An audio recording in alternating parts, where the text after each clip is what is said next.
was one of those days that hits harder than any loss on the field. A day that leaves a mark not just on the scoreboard, but deep inside the hearts of everyone connected to the team, the franchise, and the sport itself.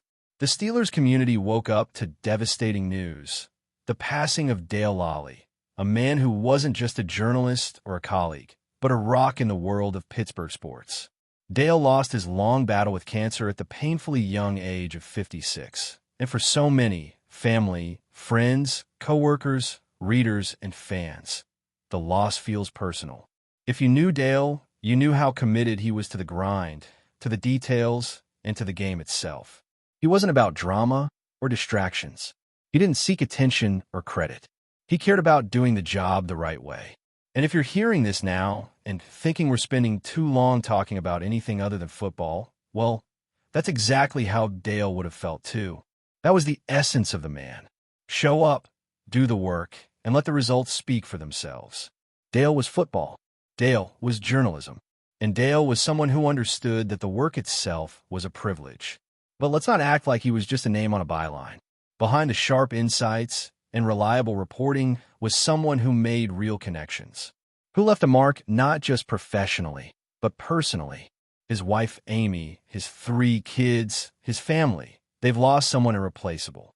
But so has the broader sports world, and especially those of us lucky enough to share press boxes, text messages, road trips, and that nonstop rhythm of the season with him. Dale didn't just write about the Steelers. He lived it. He breathed it. And he brought clarity to chaos, always with his trademark mix of blunt honesty and quiet humility.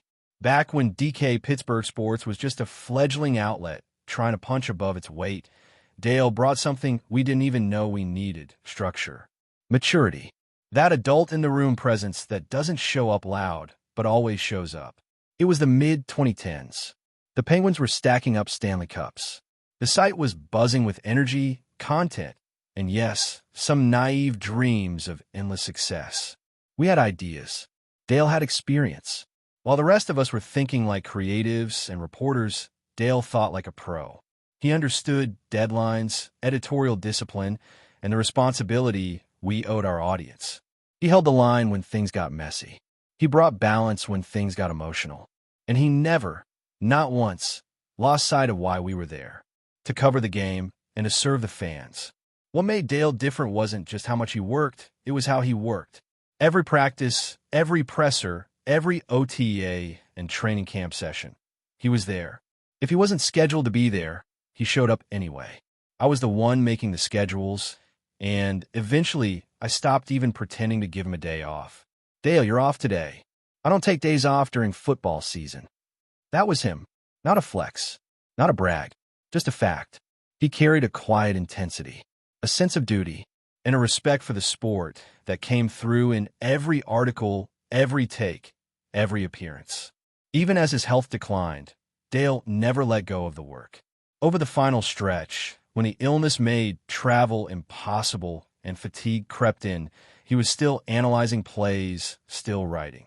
We texted just this past weekend, and you could tell it wasn't just that he missed being in Latrobe or on the sidelines for those preseason games. It physically hurt him not to be there. He wanted to be your eyes and ears. He wanted to deliver the kind of coverage he knew Steelers fans deserved.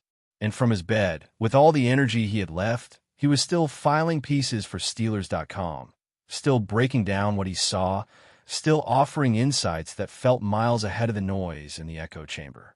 The last piece he wrote was classic Dale. August 29th, his 5 for Friday. 5 observations that cut through the fluff and got to the heart of what was really happening with the team. He was never about hot takes or shock value.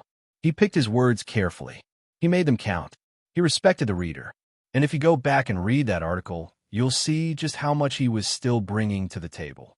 In that piece, Dale talked about the vision the Steelers had for a trio of elite coverage defenders: Darius Slay, Jalen Ramsey, Joey Porter Jr. He believed those 3 could lock down just about anyone across the league, either in man-to-man or shifting into different coverages.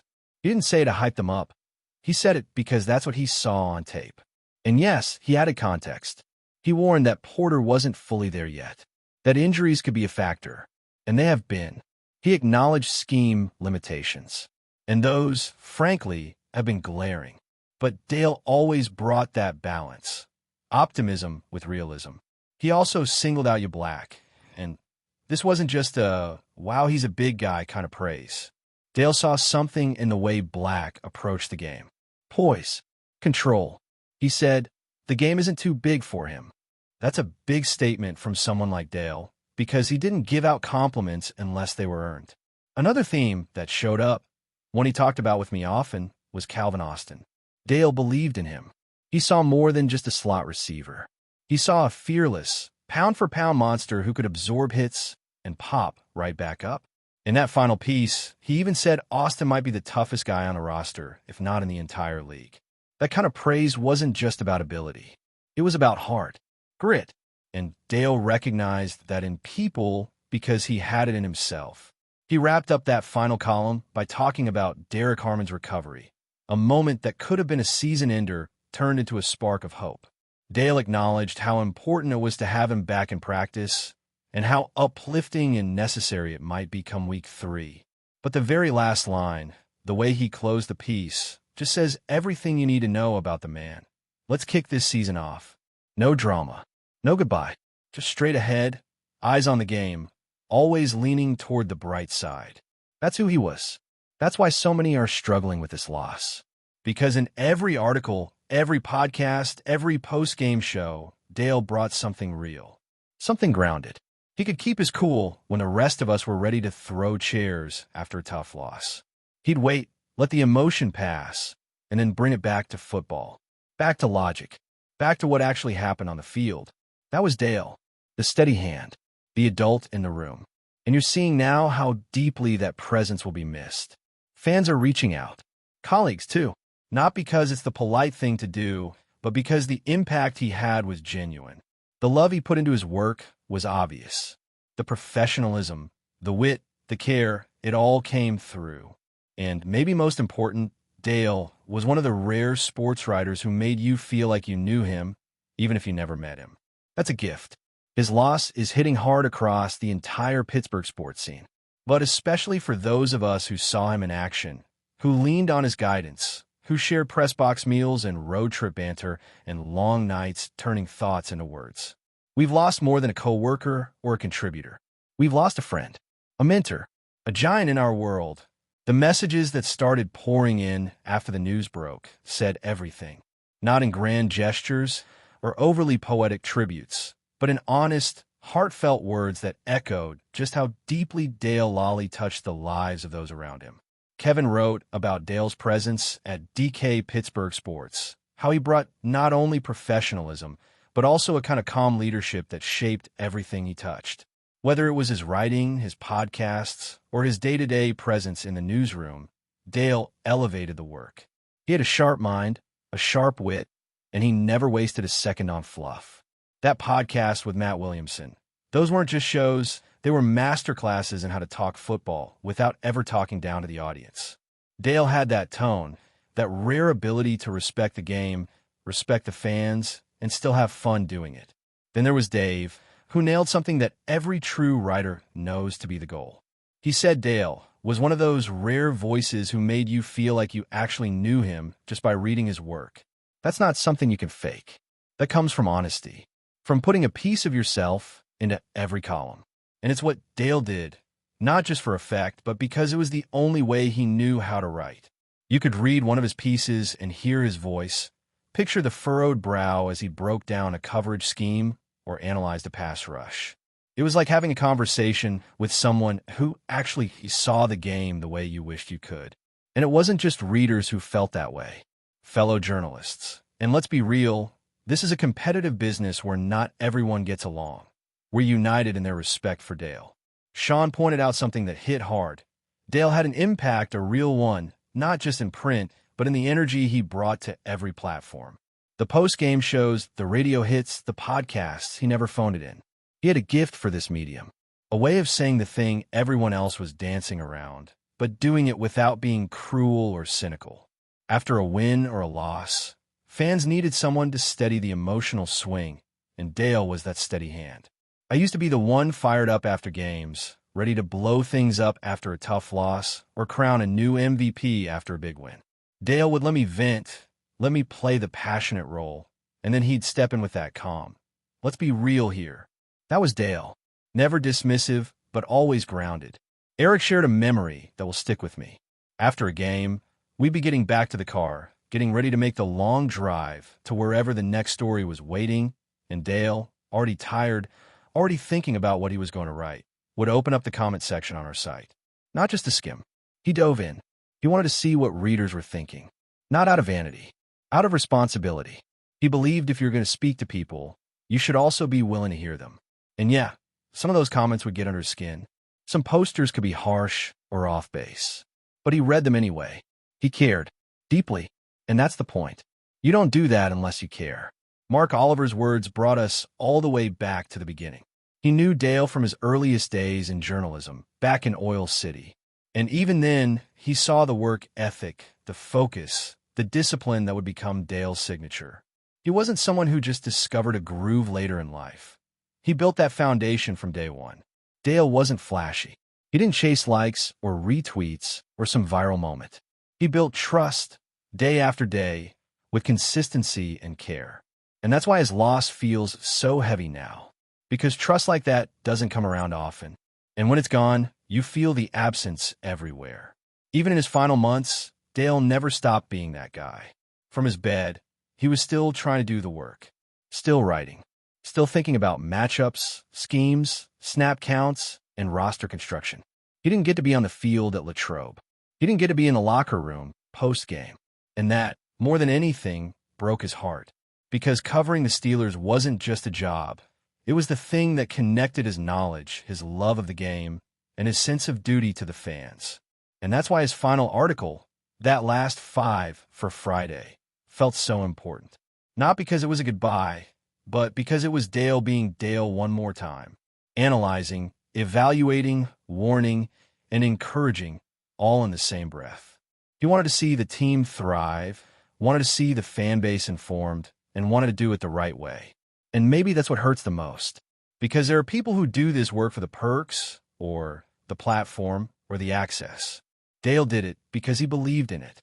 Because football mattered. Because readers mattered. Because accuracy, fairness, and consistency still meant something. And when someone like that is no longer in the press box, or on the airwaves, or in the comment section, you feel that loss in 100 small ways. There won't be another Dale Lally. You can't replicate that kind of presence, that kind of voice.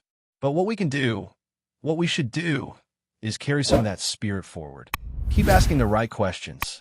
Keep showing up. Keep doing the work. Because if Dale taught us anything, it's that showing up fully, completely, with your whole self is what makes this business meaningful. That's what builds trust. That's what builds legacy. But before we dive in, don't forget to subscribe to Steelers Nation Central and hit the like button on this video. Your support helps us keep bringing you the latest updates on the Pittsburgh Steelers. And don't forget to share your thoughts on the news in the comments below. The mystery has finally been solved. Terry McLaurin is reportedly set to join the Pittsburgh Steelers. And if the whispers are true, the team's offense could be on the verge of a massive transformation. For weeks, speculation has swirled around the wide receiver's next destination, with fans and analysts alike debating which team could provide him with the ideal platform to shine. Now, according to insider chatter that has been circulating in league circles, McLaurin has agreed to terms with the Steelers, and the buzz is almost palpable. If this deal goes through, Pittsburgh's offense, long criticized for inconsistency, could suddenly become a formidable force. McLaurin's reputation as a precise route runner with explosive speed precedes him, and pairing him with the Steelers' dynamic quarterback could spell trouble for defenses across the league. Sources close to the situation suggest that McLaurin's presence in the lineup not only upgrades the receiving core, but also opens up new possibilities for the running game, as opposing defenses would have to account for his deep threat capability on every snap. While the front office has remained tight-lipped, the rumor mill is working overtime. Fans have flooded social media with reactions ranging from euphoric optimism to cautious excitement. Analysts are already speculating about the potential impact on Pittsburgh's offensive schemes, predicting a more aggressive, vertically oriented attack that could challenge even the league's top defenses. Some insiders even suggest that McLaurin's arrival could reinvigorate the Steelers' passing game in ways not seen in years, giving them a legitimate shot at contention if the rest of the roster performs. As always, nothing is official until signed paperwork hits the league office, but the chatter is impossible to ignore. If this union between McLaurin and the Steelers solidifies, it could be one of the most significant offensive upgrades in recent memory. A move that instantly changes expectations for a franchise hungry to return to glory. Fans will be watching closely, hoping that the rumors aren't just talk, because if they're right, the Steelers' offense is about to get a whole lot bigger. That's it for this update. If you enjoyed the video and want to keep receiving exclusive news about the Pittsburgh Steelers, make sure to subscribe to Steelers Nation Central and give this video a like. We always look forward to hearing your comments and opinions. See you in the next video.